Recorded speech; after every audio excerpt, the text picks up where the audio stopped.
Hola, stats. In this video, I'm going to cover part 3 of the lesson, working through some actual tests with the chi-squared goodness of fit. So what I'm going to suggest that you do is you work through this question on your own, pause the video, read through it, do the 4-step process, come back, see how you did. That's going to be the best way for you to kind of learn and make some progress here. If you don't feel that confident, maybe go step by step, but that's what I would do. So the context of this question, if you like reading and you like some of the things that we talk about in this class and just stuff like that in general, this author Malcolm Gladwell in this book Outliers is fascinating. I don't know if you've heard of Malcolm Gladwell. He's written a few books, but I've read all of them.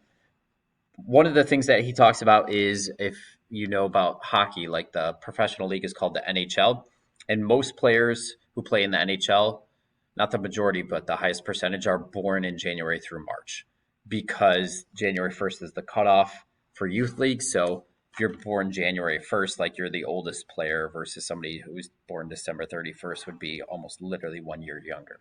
So that's a little backstory, but this question is saying, do these data provide convincing evidence that the birthdays of NHL players are not uniformly distributed?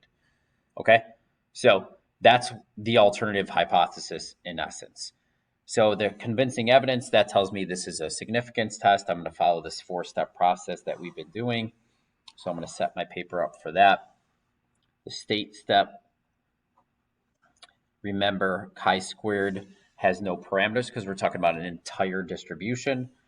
So the null would be that the birthdays of NHL players are uniformly distributed throughout the year. The alternative would be the birthdays of NHL players are not uniformly distributed throughout the year.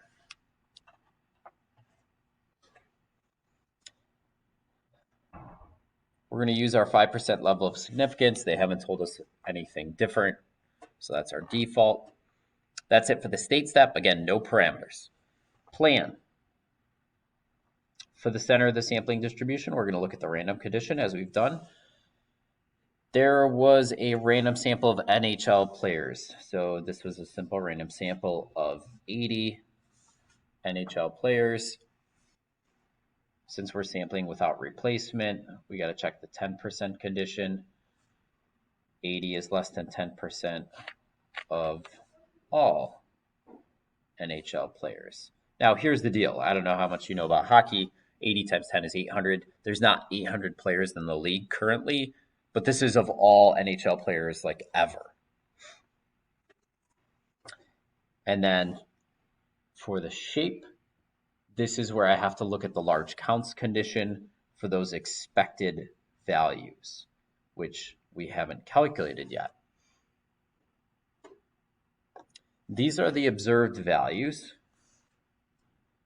Uniformly distributed would be equally distributed. So if I have 80 and I'm dividing them equally into 4 groups, 0.25, I would expect 20 in each group.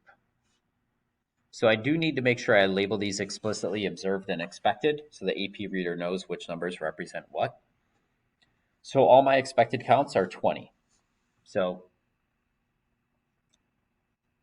all expected counts are greater than or equal to 5. If you want to put those in like 20, 20, 20, 20, you can.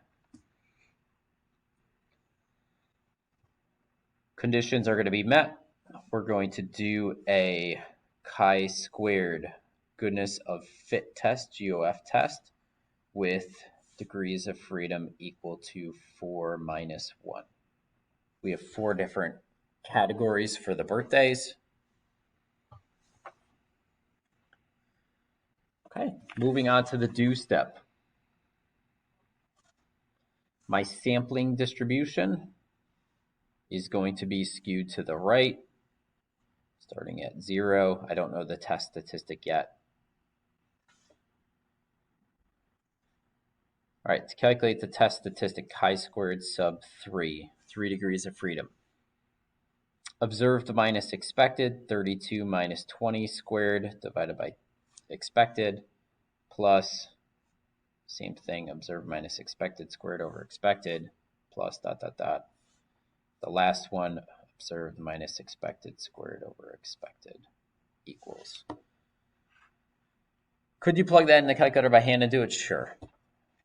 But we have our calculator, which has the goodness of fit test. So I'm going to quickly just go through this.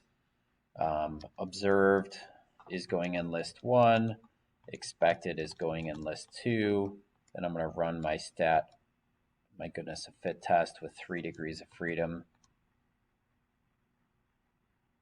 Oops.